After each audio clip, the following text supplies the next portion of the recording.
এখানে 9টি আয়াত ধারাবাহিকভাবে আছে। আশা করি আমরা ইনশাআল্লাহ কোরআনুল কারীমের এই কথা থেকে আমারও উপকার হবে, আপনাদেরও উপকার হবে। আল্লাহ তাআলা আমাদেরকে তৌফিক দান করেন। মূলত সূরা মুমিনুনের এই আয়াত কি বলতে চাচ্ছে আল্লাহ তাআলা, এই কথা বলার আগে আমি আপনাদেরকে আগে একটু কথাকে বুঝাই ইনশাআল্লাহ। এরপরে তর্জমাটা বললে সহজে বুঝবেন, আপনাদের বুঝতে সুবিধা। ছেলেরা তোমরা ভাই যে কয়জনই বসছো, যে হাতে ধরা যাদের মোবাইল, এটা নামায় ফেল।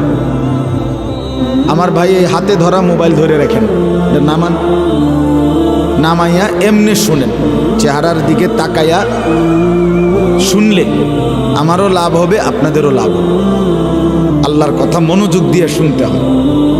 কোনো গাফেল তুচ্ছতাচ্ছিল্য অবহেলা করলে, খামখেয়ালি করলে, এই যে বুট খাইতে খাইতে, বাদাম খাইতে খাইতে, চা খাইতে খাইতে, এরপরে জুড়াইতে জুড়াইতে আল্লাহর কথা শুনলে যথোপযুক্ত কোনো ফায়দা হয় না। শুনাই হলো যা, পরিবর্তন আসে না, মন মানসিকতা বদলায় না, নিজের ভিতরে ভাবনা আসে না। এই জন্য আবারও বলছি, এরপরে কিন্তু আমি ভদ্রচিত বললাম, এরপরে দমক দেব, তখন আপনি শরম পাইবেন, হুজুর হন আর পাবলিক হন। এরপরে যখন আপনার হাতে মোবাইল আমি ধমক দিলে তখন আপনি লজ্জা পাবেন। এই জন্য দয়া করে আবারও বলছি, মোবাইলটা সরান হাতের থেকে, এটারে পকেটে নেন। আর যদি মেনে নিতে কোনোভাবেই না পারেন তো আপনি উঠে চলে যান। দয়া করে ঘুমায় থাকলে ভালো, ঘুমাইলে কোনো গুনাহ নাই, ঘুমানোর মধ্যে কোনো ত্রুটি নেই। কিন্তু আমি হাতে ধরা মোবাইল পছন্দ করি না। কেন? কারণ হলো এই হাতে ধরে রাখলে, যতক্ষণ ধরে রাখে ততক্ষণ তার ফিকির থাকে এই মোবাইলের ভিতরে, যে এইটার মধ্যে ঠিক মতো উঠতেছে কিনা। তো এটার মধ্যে খুব সুন্দর করে উঠছে, ঠিক আছে। এরকম যদি 50,000 ওয়াজও মোবাইলে চমৎকার ওঠে, তো হাসরের ময়দানে এই মোবাইলটা ওয়াজ গুরু সহ ফেরেশতার কাছে জমা দিলেই তো বেহেশত। বলেন, ইনসাফের কথা বলেন, ফেরেশতা কি মোবাইল জমা নিবে নাকি? তাইলে আমার জিন্দিগির হালাত কি?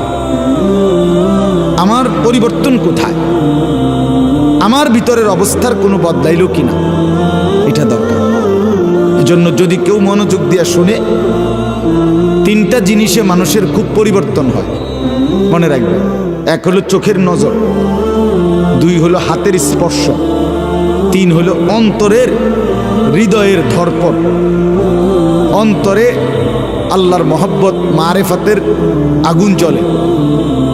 কোনো হক্কানি রব্বানি মুত্তাকি আলেম আল্লাহওয়ালা বুজুর্গ এরকম কেরো চোখের দৃষ্টি, হাতের স্পর্শ, এরপরে অন্তরের ধড়পড়, হৃদয়ের একটা নড়াচড়া আছে, অন্তরে একটা ধড়পড় আছে, ধারকান, হৃদ স্পন্দন।